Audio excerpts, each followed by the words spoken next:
So hey everyone, welcome back to my channel. And आज के इस वीडियो में हम डिस्कस करेंगे क्रिमिनल लॉ का एक बहुत ही important topic which is culpable homicide and murder, जो कि आईपीसी के सेक्शन 299 एंड 300 में डिफाइन है। एंड जो अभी नया लॉ आया है भारतीय न्याय संहिता, जिसने आईपीसी को रिप्लेस किया है, उस भारतीय न्याय संहिता में ये culpable homicide and murder section 98 and 99 में डिफाइन है। तो सबसे पहले हम ये जान लेते हैं कि जो होमिसाइड है, होमिसाइड का बेसिकली मीन क्या होता है, क्या इसका मतलब होता है। ठीक है, तो होमिसाइड जो है वो दो पार्ट्स में डिवाइड है, एक होमो एंड साइड, मतलब ये दो पार्ट से मिलकर बना है। होमो का मतलब होता है मैन या कोई इंसान, एंड साइड का मतलब होता है किलिंग, मतलब killing of human being by a human being. अगर आपने मेरा लास्ट वीडियो देखा होगा क्रिमिनल लॉ का, जिसमें मैंने एक्टस रियस एंड मेंस रिया के बारे में बताया है, तो आपको पता होगा कि मैंने इस वीडियो में बताया है कि अगर कोई क्राइम हुआ है और अगर वो किसी ह्यूमन के द्वारा नहीं हुआ है, मतलब अगर कोई एक्ट हुआ है लेकिन वो किसी ह्यूमन ने नहीं किया है, तो उसको क्राइम नहीं कहते। मतलब कि अगर कोई क्राइम हुआ है तो उसमें ज़रूरी है कि वो ह्यूमन के द्वारा किया गया हो। इसलिए इसमें यहाँ पर ऐसा लिखा है कि killing of human being by a human being, मतलब किसी की मृत्यु हो जाना, किसी का डेथ हो जाना बाय अ ह्यूमन बीइंग, किसी ह्यूमन बीइंग के द्वारा। अब ये जो होमिसाइड है ये दो भागों में बटा हुआ है, लॉफुल एंड अनलॉफुल। लॉफुल भी फर्दर क्लासिफाइड है टू पार्ट्स में, एक्सक्यूजेबल एंड जस्टिफिएबल। अब इन दोनों में कॉमन टर्म क्या है? कॉमन इसमें ये है कि जब ये एक्सक्यूजेबल एंड जस्टिफिएबल होमिसाइड्स कमिट किए जाते हैं तो इसमें ना ही तो इंटेंशन होता है वो ऐसा कमिट करने का, एंड ना ही कोई नॉलेज होता है। इसलिए जो आईपीसी के जनरल एक्सेप्शन है जो पार्ट 4 में डिफाइन किए गए हैं, ये जनरल एक्सेप्शन इसके अंदर कवर हो जाते हैं। और जो दूसरा पार्ट है अनलॉफुल, उसके कुछ एग्जांपल्स हैं जैसे culpable homicide, murder, causing death by negligence, suicide and more. अब इसमें जो अनलॉफुल ये क्यों है, वो इसलिए क्योंकि ये पनिशेबल होते हैं बाय देयर नेचर। अगर ये ऑफेंस कमिट होते हैं तो इसके लिए सज़ा दी जाती है अक्यूज्ड को, इसलिए ये अनलॉफुल होते हैं। तो अब आते हैं कल्पेबल होमिसाइड पे। तो जैसा कि मैंने आपको बताया कि आईपीसी का सेक्शन 299 कल्पेबल होमिसाइड को डिफाइन करता है, और जो बीएनएस है उसका सेक्शन 98 कल्पेबल होमिसाइड को डिफाइन करता है। आपको ये दोनों सेक्शन याद रखने हैं। अब कल्पेबल होमिसाइड क्या होता है, हम इसके बारे में थोड़ा सा चर्चा कर लेते हैं। So whenever cause death by doing an act with the intention of causing death, मतलब जब डेथ होती है किसी एक्ट से, किसी ऐसे एक्ट से जिसको इंटेंशनली किया गया हो ऑफ कॉजिंग डेथ, किसी की डेथ करने के लिए, और with the intention of causing such bodily injury as is likely to cause death, मतलब कि कोई ऐसी बॉडीली इंजरी की जाए जिससे मृत्यु होने की, डेथ होने की संभावना है। अब ये जो लाइकली वर्ड है ये यहाँ पे बहुत ही इंपॉर्टेंट है। ऐसा क्यों? जब हम वो मर्डर का कॉन्सेप्ट पढ़ेंगे तब आपको समझ में आएगा कि लाइकली वर्ड यहाँ पर क्यों ऐड किया गया है और क्यों ये इंपॉर्टेंट है। तो इसका मतलब ये है कि जब भी कोई ऐसी बॉडीली इंजरी इंटेंशनली की जाए जिससे किसी की डेथ होने की संभावना हो, और with the knowledge that he is likely by such act to cause death, मतलब कि जो कोई वो एक्ट कर रहा है उसको इस चीज़ की नॉलेज हो कि जो एक्ट वो कर रहा है उससे किसी की डेथ होने की संभावना है। तो जब ये तीनों में से कोई एक चीज़ भी उसमें एक्ट में प्रेजेंट होगी जो ऑफेंस किया गया है, तो उसको हम कल्पेबल होमिसाइड कहेंगे। अब इसमें कुछ एसेंशियल्स भी हैं जिसको हम पढ़ेंगे तो आपका ये पूरा कॉन्सेप्ट क्लियर हो जाएगा। तो पहला जो एसेंशियल है वो है कॉजिंग डेथ, मतलब किसी की डेथ होनी चाहिए। अगर डेथ नहीं हुई है तो आप वहाँ पर कल्पेबल होमिसाइड नहीं कह सकते हो, तो किसी की डेथ होनी चाहिए।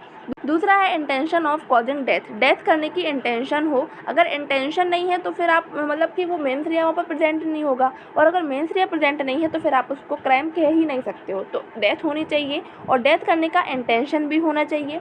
और तीसरा है intention of causing bodily injury that is likely to cause death, मतलब कि कोई ऐसी बॉडीली इंजरी इंटेंशनली की जाए जिससे डेथ होने की संभावना हो।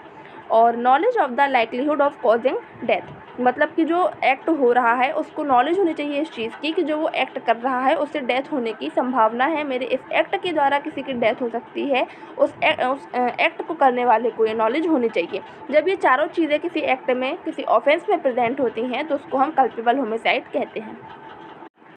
अब हम इसका एक एग्जांपल ले लेते हैं। तो अगर कोई एक्ट हो रहा है तो उसमें तीन लोग प्रेजेंट हैं, एक्स वाई जेड, ठीक है। अब एक्स जो है वो ये जानता है कि जेड जो है वो झाड़ियों के पीछे छुपा हुआ है, लेकिन वाई को इस चीज़ की खबर नहीं है कि जो जेड है वो वहाँ पर झाड़ियों के पीछे है। अब एक्स जो है वो इंटेंशनली जेड की डेथ करने के इरादे से वाई को ये कहता है कि झाड़ियों के पीछे शूट कर दो, ठीक है। वाई को इस चीज़ का पता नहीं है कि वहाँ पर जेड छुपा हुआ है, लेकिन एक्स को इस चीज़ का पता है और वो इंटेंशनली उससे कहता है, उसकी डेथ करने के इरादे से उसको कहता है कि तुम झाड़ियों के पीछे शूट कर दो। तो जो वाई है वो एक्स की इंस्ट्रक्शन को फॉलो करते हुए वहाँ पर फायर कर देता है, शूट कर देता है, जिससे जो एक्स की है वो जिससे जेड की है जो मृत्यु हो जाती है। ठीक है, अब वाई में not be guilty of any offence but x is liable for the offence of culpable homicide and IPC. अब जो वाई है उसका ना ही तो इंटेंशन था, ना ही तो उसको नॉलेज थी इस चीज़ की, और जो उसके हाथ से डेथ हुई है उसको इस चीज़ की कोई नॉलेज नहीं थी कि वो जो एक्ट कर रहा है उससे किसी की डेथ होगी, या उसका कोई इंटेंशन भी नहीं था। इंटेंशन किसका था? एक्स का, क्योंकि एक्स को पता था कि वहाँ पर जेड प्रेजेंट है और अगर ऐसा एक्ट होगा तो उसकी डेथ हो जाएगी। तो यहाँ पर दोनों चीज़ें आ गई ना, कि उसको उस चीज़ का नॉलेज भी था और उसने इंटेंशनली वो चीज़ की। तो जो एक्ट हुआ है उसके लिए एक्स लाइबल माना जाएगा, और एक्स ने जो ऑफेंस किया है उसको कल्पेबल होमिसाइड कहा जाएगा, और एक्स को उसकी सज़ा दी जाएगी। लेकिन जो वाई है उसने कोई भी एक्ट नहीं किया है, क्योंकि उसने सिर्फ एक्स का इंस्ट्रक्शंस फॉलो करते हुए वो एक्ट किया था, और उसका ना ही तो कोई इंटेंशन था, ना ही उसका कोई नॉलेज था उनको मारने का। तो उसको कोई भी सज़ा नहीं दी जाएगी और एक्स को इस ऑफेंस के लिए लायबल माना जाएगा। का एक बहुत ही इंपॉर्टेंट केस है विच इज़ नारा Singh versus state of Odisha. इसमें जो सुप्रीम कोर्ट है उसने सेक्शन 299 मतलब कल्पेबल होमिसाइड को जीनस कहा था, और सेक्शन 300 जो कि मर्डर को डिफाइन करता है उसको स्पीशीज़ कहा था। और जो हम कल्पेबल होमिसाइड हम पढ़ रहे हैं, आपको एक चीज़ बहुत ही इंपॉर्टेंट है याद रखनी है कि कल्पेबल होमिसाइड भी दो पार्ट्स में डिवाइड है। एक culpable homicide not amounting to murder जो कि हम पढ़ रहे हैं सेक्शन 299, और दूसरा है culpable homicide amounting to murder जो कि सेक्शन 300 में डिफाइन है। अब हम culpable homicide not amounting to murder की थोड़ा एक्सप्लेनेशन देख लेते हैं, जो कि बेयर एक्ट में भी है, अवेलेबल है, आप उसको जाकर पढ़ सकते हो। पहला है कॉज बॉडीली इंजरी, मतलब यदि कोई व्यक्ति किसी अन्य को मतलब किसी दूसरे व्यक्ति को कोई बॉडीली इंजरी करता है, और जब वह बॉडीली इंजरी करता है उसी टाइम पर वह दूसरा व्यक्ति जिसको बॉडीली इंजरी की जा रही है वो किसी डिसीज़ से पीड़ित है या ग्रसित है, और उस टाइम पर उस बॉडीली इंजरी की वजह से ही उस व्यक्ति की डेथ हो जाती है, तो ऐसा माना जाएगा कि जिसने उसको बॉडीली इंजरी की है उसने ही उसकी डेथ की है, उसको उस एक्ट के लिए लायबल माना जाएगा। दूसरा है death is caused by bodily injury, person who cause such bodily injury shall be deemed to have cause death, मतलब अगर कोई व्यक्ति किसी अन्य को बॉडीली इंजरी करता है जिससे उसकी डेथ हो जाती है तो वो उस एक्ट के लिए लायबल माना जाएगा। अब इसमें इंपॉर्टेंट चीज़ एक ये है कि भले ही जो उसकी डेथ हुई है उसको प्रिवेंट किया जा सकता था by proper remedies and skilful treatment, लेकिन भले ही उसको किया जा सकता था, लेकिन इफ़ उसकी डेथ हो जाती है तो उसको लायबल माना जाएगा।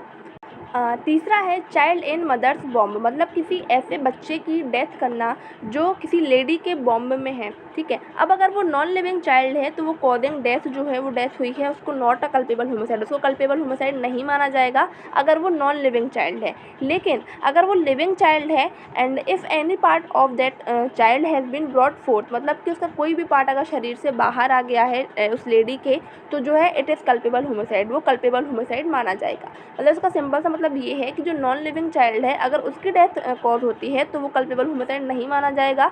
लेकिन जो बच्चा है वो लिविंग चाइल्ड है और अपनी माँ के शरीर से मतलब कि थोड़ा बहुत भी अगर उसका कोई भी पार्ट बाहर आ गया है, और फिर आप मतलब इसमें हम किसी डॉक्टर का एग्जांपल ले सकते हैं कि मान लीजिए डिलीवरी के टाइम पे अगर किसी बच्चे का कोई भी शरीर का पार्ट एक बाहर आ जाता है और उस टाइम पे वो जो डॉक्टर है वो उस बच्चे का कुछ ऐसा एक्ट करता है जिससे उस बच्चे की डेथ हो जाती है, तो वो कल्पेबल होमिसाइड माना जाएगा।